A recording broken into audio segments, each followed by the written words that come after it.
के झलकते हैं। रास्ते में चलूँ तो बुजुर्ग भी मुड़कर देख लें। पर मैं वैसी नहीं, बस थोड़ी शरारती हूँ। आज आपको अपनी और नाना जी की एक ऐसी कहानी सुनाने जा रही हूँ जो मेरे जीवन की सबसे रहस्यमयी और ख़तरनाक कहानी है। ये कहानी लंबी है, पर अंत तक सुनोगे तो रोंगटे खड़े हो जाएंगे। धीरे धीरे शुरू करती हूँ। बात उस गर्मी की छुट्टी की है जब मैं 15 दिन के लिए गांव आई थी। हमारा पुराना मिट्टी का मकान, लकड़ी के बड़े बड़े दरवाजे, छत पर खपरेल रात में चांदनी में चमकती हैं। नाना जी अकेले रहते हैं। नानी जी तो 20 साल पहले गुजर गई थी। नाना जी की उम्र 72 के करीब है, पर वो आज भी हट्टे कट्टे, लंबे चौड़े, सफ़ेद दाढ़ी, गहरी आवाज़। खेतों में अब कम जाते हैं, पर सुबह शाम व्यायाम करते हैं। गाँव वाले कहते हैं जवान थे तो औरतें लाइन लगाती थीं, आज भी नज़रें किसी की टिक जाए तो दिल धड़क जाता है। उनकी खुराक अभी भी पहलवानों वाली, सुबह शाम दूध, देसी घी, बकरे का गोश्त। तभी तो 72 में भी सीना 45 इंच, बाजू पत्थर जैसे। जैसे ही मैं घर पहुंची, नाना जी ने मुझे जोर से गले लगाया।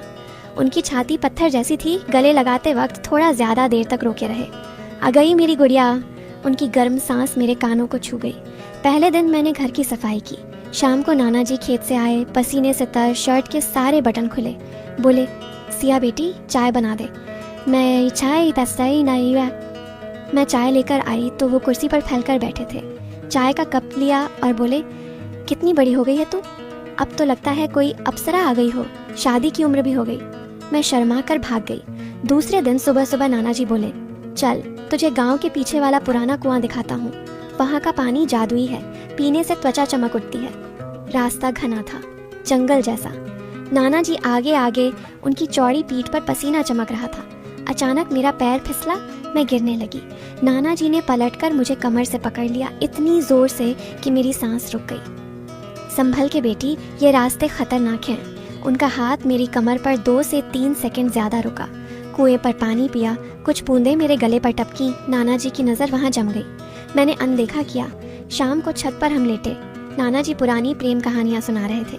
बीच में बोले, तेरी नानी भी ऐसी ही थी, गोरी, नरम, रेशम जैसी। फिर मेरी बांह पर उंगली फेरते हुए बोले, तू तो उससे भी ज्यादा नरम है सिया। मैं चौंकी, पर हंसकर टाल दिया। रात भर कहानियां सुनाते रहे। मैं उनके बाजू पर सिर रखकर सो गई। तीसरे दिन खंडहर ले गए।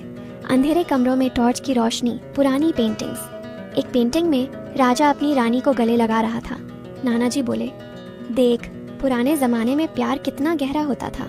रातें छोटी पड़ती थीं। उनकी नज़र मुझ पर थी। फिर अचानक मैं फिसली। नाना जी ने फिर पकड़ लिया, इस बार सीने से सटा लिया। तो सिया घर लौटकर बोले, पीठ दर्द कर रही है। मैंने सरसों का तेल लगाकर मालिश की। उनकी पीठ चौड़ी, मांसपेशियां पत्थर जैसी। बोले, तेरे हाथों में जादू है बेटी। चौथे दिन नदी किनारे, पैर पानी में डाले बैठे। नाना जी का पैर मेरे पैर से टकराया जानबूझकर। बोले, जिंदगी में कुछ रिश्ते नाम के होते हैं, कुछ दिल के तालाई दिल वाले बॉर्डर पार कर जाते हैं। मैंने हाथ उनके हाथ में रखा। नाना जी, मैं हूं ना, आप अकेले नहीं रहोगे। वो मुस्कुराए। तू मेरी नानी जैसी है, बल्कि उससे भी ज्यादा खूबसूरत। 5वें दिन पुराने मंदिर, वहां कोई नहीं था। नाना जी घुटनों पर बैठे, आंखें बंद। बोले, मैंने तेरे लिए मांगा है और अपने लिए भी। बाहर निकले तो हवा तेज थी, मेरी चुनरी उड़ गई। नाना जी ने पकड़कर मेरे कंधे पर रखी, हाथ धीरे से गले तक फेरते हुए बोले, ये चुनरी भी तेरे जिस्म को पूरी तरह नहीं ढक पाती ना। छठे दिन पुराना रेडियो, रोमांटिक गाने। नाना जी ने हाथ पकड़कर डांस करवाया। उनका हाथ मेरी कमर पर था, बहुत नीचे तक। गाना था, प्यार किया तो डरना क्या। फुसफुसाए, प्यार में उम्र नहीं देखी जाती सिया। 7वें, 8वें, 9वें दिन, हर दिन कोई नई जगह, कोई नया टच, कोई नया इशारा। कभी डायरी पढ़वाई जिसमें उनकी जवानी के किस्से थे, कभी फोटो एल्बम में नानी के साथ क्लोज फोटो दिखाते हुए बोले, हमारी रातें ऐसी ही होती थीं। 10वें दिन की रात, गांव में सन्नाटा। नाना जी मुझे पीछे के आंगन में ले गए, जहां सदियों पुराना बरगद था। उनके हाथ में जंग लगा लोहे का संदूक। उनकी आंखों में आज वो प्यार नहीं, एक ठंडी चमक थी सिया। आज तक जो कुछ किया वो सब तैयारी थी। अब असली राज सुन। संदूक खोला, अंदर काला कपड़ा, नीचे एक प्राचीन ताबीज। बीच में खून जैसा लाल पत्थर धड़क रहा था जैसे जिंदा हो।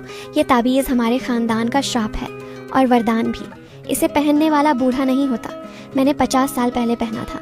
मैं असल में 108 साल का हूँ सिया। तेरी नानी ने इसे पहनने से इनकार कर दिया था। इसलिए वो मर गई। मेरा शरीर कांपने लगा। गांव के नीचे उस कुएं में गुप्त सुरंग है। वहाँ एक कक्ष है जहाँ समय रुक जाता है, लेकिन हर 20 साल में ताबीज़ को नया खून चाहिए। नया, जवान, खूबसूरत खून। नाना जी की आंखें लाल हो गईं। मैंने तुझे इसलिए बुलाया था सिया, क्योंकि तू मेरे जैसी है। तू मेरी पोती नहीं, मेरी आखिरी शिकार है। ताबीज़ मेरे हाथ में ठूंस दिया। ठंडा इतना कि हड्डियां जम गईं। पहन ले तो हमेशा जवान रहेगी, मेरे साथ रहेगी। नहीं पहना तो तेरी नानी की तरह अचानक हवा चली, बरगद की पत्तियों से चीख जैसी आवाज आई। मेरे सामने धुंध में एक औरत दिखी, चेहरा मेरे जैसा, आंखें खाली, गला रेत दिया गया था। वो मेरी नानी थी या मैं खुद थी? नाना जी मुस्कुराए, दांत चमके। रात खत्म होने से पहले फैसला कर ले सिया, या तो मेरे साथ अनंत जवानी या तेरी लाश उस कुएं में। मेरे हाथ में ताबीज धड़क रहा था, मेरी सांस रुक रही थी। क्या मैं इसे पहनूंगी? क्या वो कक्ष वाकई समय रोकता है या आत्माओं का जेल खाना है? नाना जी सच में मेरे नाना हैं या कुछ और वो औरत कौन थी जिसका चेहरा मेरे जैसा था? अगले भाग में जानोगे। क्या सिया ताबीज पहनेगी या भागने की कोशिश करेगी? और वो कुआं, वो कक्ष, सच में क्या छुपा है? कहानी पसंद आई तो लाइक, शेयर, सब्सक्राइब जरूर करें। अगला भाग बहुत जल्द, बहुत डरावना आने वाला है।